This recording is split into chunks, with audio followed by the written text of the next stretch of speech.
ہاں البتہ غیر مقلد جو ہے ان کا دعویٰ یہ ہوتا ہے کہ ہمارے پاس دلیل ہے اور وہ بھی کتاب و سنت کی، تو ان سے جو ہے وہ مطالبہ کرنا چاہیے کہ ہر مسئلہ جو ہے وہ حدیث سے ثابت کرے۔ تو ان کا ہم سے ہر مسئلے کے اوپر حدیث مانگنا یہ سوال غلط ہے، اور اس کو وہ تحقیق کا نام دیتے ہیں۔ حالانکہ ہم ان سے اگر سوال کریں ہر بات کے اوپر حدیث کا، تو یہ ہمارا سوال کرنا ان کے دعوے کے مطابق ہے، ہمارا سوال صحیح ہے، لیکن ہمارے سوال کو فوراً جو ہے وہ شرارت کہیں گے کہ دیکھو شرارت کر رہا ہے۔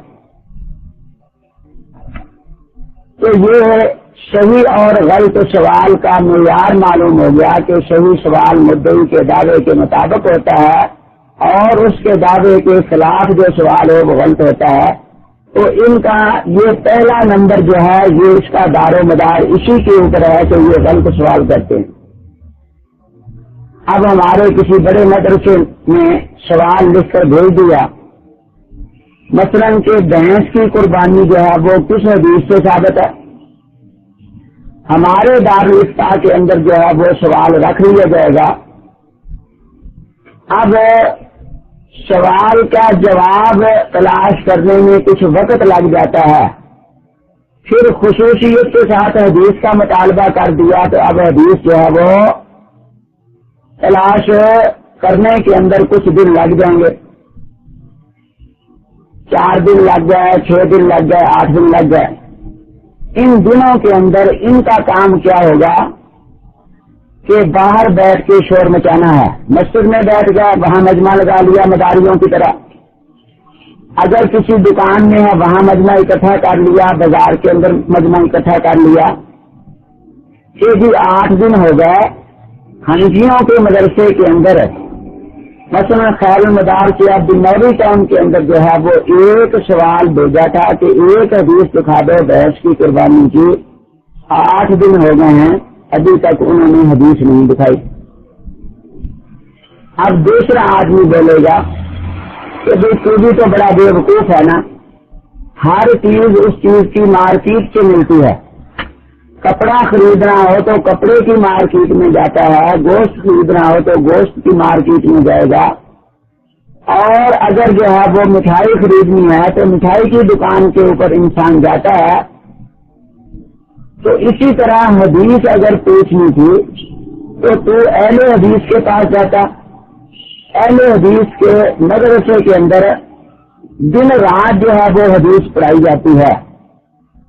شروع میں جب طالب علم جاتا ہے استنجا بھی کرنا نہ آئے تو ہم بلوغ المرام اس کے ہاتھ میں دے دیتے ہیں، جس کو بلوغ المرام کے افضل سے بھی واقفیت نہیں ہوتی، تو ہم جو ہے وہ دن رات حدیث پڑھاتے ہیں۔ ہمارے مدرسے سے اہل حدیثوں کے مدرسے سے حدیث پوچھتا ہے، تو نے حدیث جو ہے وہ پوچھی ہے حنفیوں کے مدرسے میں، انہوں نے کبھی حدیث دیکھی نہیں ہے، تو وہ کیسے تجھے حدیث دکھائیں گے؟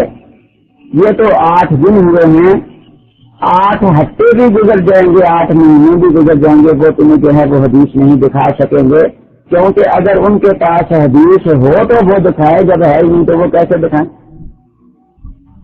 اب اس انداز سے وہ تقریر کر رہے ہیں کہ بہت سے خالی ذہن لوگ جو بیٹھے ہیں ان کے اوپر بڑا رعب پڑ رہا ہے کہ بہت بڑے محقق آ گئے ہیں کہ ساری زندگی شیخ الحدیث مولانا محمد صدیق صاحب نے اور اسی طرح مولانا ڈاکٹر عبدالرزاق صاحب نے قرآن اور حدیث پڑھایا اور فقہ بھی پڑھائی، لیکن یہ آج کا ایک چھوکرا جو ہے وہ ان سے بڑا علم لے کے آ گیا ہے کہ ان کو لاجواب کر دیا ہے، ان کو جواب نہیں آ رہا۔ حالانکہ واقعے کے اندر تحقیق کر لی جائے تو یہ جو حدیثوں کا مطالبہ کر رہا ہے اس سے حدیث کا معنی پوچھ لیا جائے تو حدیث کا معنی بھی اس کو نہیں آتا ہوگا۔ ایک جگہ مرید والے کے قریب 49 تک میں نے فجر کی نماز کے بعد درس دیا، تو درس کے بعد ایک ساتھی رفع دین کا مسئلہ سمجھنا شروع کیا تو میں اس کو سمجھا رہا تھا، ایک دیہاتی چارہ کاٹنے والی 2 درانتیاں ہاتھ کے اندر ہیں اور چارے والی چادر جو ہے وہ کندھے کے اوپر ڈالی ہوئی ہے. میرے پاس آ کے بیٹھ گیا کہ جی مناظرہ ہوگا. اب مجھے کچھ ہنسی بھی آئی کہ کہیں چارہ کاٹنے جا رہا ہے اور ادھر مناظرے کا چیلنج کر رہا ہے، لیکن میں نے اس کی طرف توجہ نہیں کی. جس کو مسئلہ سمجھا رہا تھا اس کو سمجھاتا رہا. تھوڑی دیر کے بعد تھوڑا سا آگے ہوا، پھر بلند آواز سے مجھے کہتا ہے کہ سنا نہیں، میں کہتا ہوں مناظرہ ہوگا. میں نے پھر توجہ نہیں کی تو تیسری دفعہ میرا کندھا پکڑ کے ہلایا، کہتا ہے کہ میں کہتا ہوں مناظرہ ہوگا. جب کندھا پکڑ کے ہلایا تو میں اس کی طرف منہ کر کے بیٹھ گیا. میں نے کہا کہ چلو کرو مناظرہ. جب یہ کہا تو مجھے کہتا ہے کہ میں تو مناظرہ نہیں کروں گا. میں نے کہا کس نے کرنا ہے؟ کہتا ہے کہ فیصلہ آباد جامعہ سلفیہ فون کر دیا ہے اور ماموں کانجن بھی فون کر دیا ہے. وہاں سے جو ہے وہ علماء آ رہی ہیں اور وہ کتابیں لے کے آئیں گے اور ان سے مناظرہ ہوگا. میں نے کہا کہ ایک لطیفہ تو واہ ایسا ہی ہے، آپ تو وہ بات فٹ آ رہی ہے کہ کسی ہجڑے نے خسرے نے دوسرے کو گالی دی کہ تیری ماں کو ایسے کرو. تو کسی نے کندھا پکڑ کے پوچھا بھی تو ہجڑا ہے، تو کیا کرے گا؟ تو کہتا ہے کہ میرا بھائی جو ہے وہ لاہور میں رہتا ہے، اس کو بلا لوں گا. تو میں نے کہا کہ تو بھی ایسے ہی معلوم ہوتا ہے کہ ہجڑا اہل حدیث ہے، اہل حدیث ہونے کا دعویٰ ہے لیکن تیرے پاس حدیث نہیں ہے. تو اس لیے پہلے تو یہ مان لے کہ میں جو ہے وہ اہل حدیث ہونے کا جو دعویٰ کرتا ہوں جھوٹا کرتا ہوں، میرے پاس حدیث نہیں ہے. اور میں توبہ کرتا ہوں کہ آئندہ میں اپنے آپ کو اہل حدیث نہیں کہلاؤں گا. تو میں نے کہا کہ پہلے تو اپنے آپ کو اہل حدیث کہلانا چھوڑ دو، کیونکہ اہل حدیث کا مطلب تو یہی ہوتا ہے کہ لوگ یہی سمجھتے ہیں تمہارے پاس حدیث ہے، لیکن جب تمہارے پاس حدیث نہیں ہے تو اہل حدیث کو بدنام نہ کرو اور جھوٹ نہ بولو کہ ہم اہل حدیث ہیں. پھر آپ نے یہ کہا کہ ہم نے فون فیصلہ آباد کر دیا ہے اور ماموں کانڈن فون کیا ہے، تو وہاں سے علماء آ رہے ہیں. میں نے کہا آپ کا دعویٰ تو یہ ہوتا ہے اہل حدیث کے 2 اصول اطیع اللہ و اطیع الرسول. اگر آپ یہ کہتے کہ ہم نے خدا یا رسول سے رابطہ کر لیا ہے تو پھر تو میں مانتا کہ اپنے اس دعوے کے اندر آپ سچے ہیں. لیکن آپ نے جو فون کیا ہے وہ آنے والے نہ خدا ہیں نہ رسول ہیں، وہ تو امتی ہیں. امتوں کی بات مان کر آپ پھر مشرک ہو جائیں گے، کیونکہ ان پر اعتماد کرنا تقلید ہے اور تقلید تمہارے نزدیک شرک ہے. کیا فائدہ ہوگا کہ کتنا پیسہ بھی خرچ کرو گے اور پھر جو ہے وہ مشرک بن جائے گے. میں نے کہا کہ آخر وہاں سے آدمیوں کو بلا رہے ہو، پتہ نہیں وہ پہنچیں گے یا نہیں پہنچیں گے. یہاں جو آپ کا مولوی ہے جس نے یہاں فتنہ اس چک کے اندر کھڑا کیا ہوا ہے اس کو بلا لو. تو میرے سامنے ایک نوجوان سا بیٹھا تھا، تھوڑی تھوڑی داڑھی آ رہی تھی، تو مجھے کہتا ہے کہ یہ ہمارے مولوی صاحب ہے. میں نے کہا ٹھیک ہے کہ یہ مقامی مولوی ہے، اس سے میری بات کراؤ، بعد میں جو باہر سے آ گیا اس سے بات کر لیں گے. اب میں نے جب اس کی طرف دیکھا تو میں سمجھ گیا کہ وہ بیچارہ بیٹھا ڈر رہا ہے. میں نے اس سے پوچھا کہ مولوی صاحب آپ کو حدیث کی تعریف آتی ہے؟ حدیث کسے کہتے ہیں؟ تو شرمندہ سا ہو کے کہتا ہے ابھی کافی سال ہوئے پڑھی تھی، اب بھول گیا ہوں. میں نے کہا کہ حضور اقدس صلی اللہ علیہ وسلم کے قول فعل یا تقریر کو حدیث کہا جاتا ہے،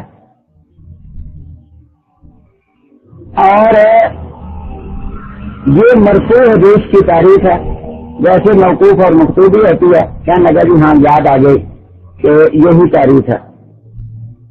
میں نے کہا کہ حدیث کی کچھ قسمیں بھی یاد ہیں کہ راویوں کی صفات کے اعتبار سے مختلف قسمیں ہیں، اکثر 16 قسمیں ذکر کرتے ہیں.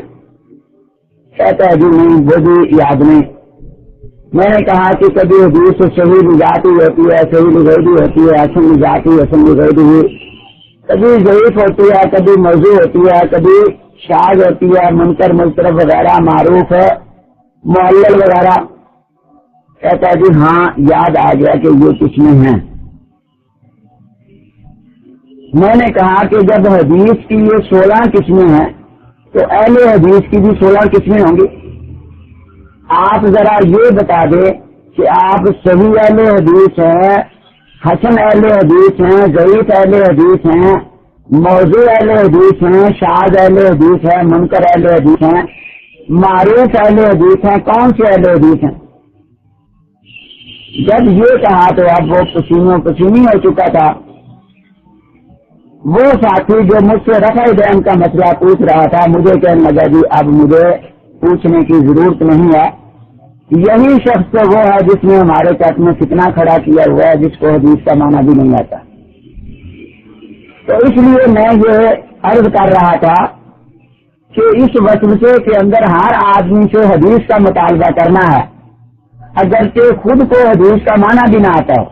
تو عوام کے اوپر جو ہے وہ اس سوال سے روب چھا جائے گا کہ بہت بڑا محقق آ گیا ہے کہ حدیث کے بغیر جو ہے وہ بات ہی نہیں کرتا. حالانکہ اس کا سوال جو ہے وہ غلط ہوگا. ہم جو ہے وہ اس سے صحیح سوال ہی نہیں کرتے. ہمیں جو ہے وہ ان سے صحیح سوال کرنا چاہیے. اگر ہم ان سے ہر بات کے اوپر حدیث کا مطالبہ کریں تو انشاءاللہ جو ہے یہ ان کو لینے کے دینے پڑ جائیں گے اور پھر آگے آگے یہ بھاگیں گے.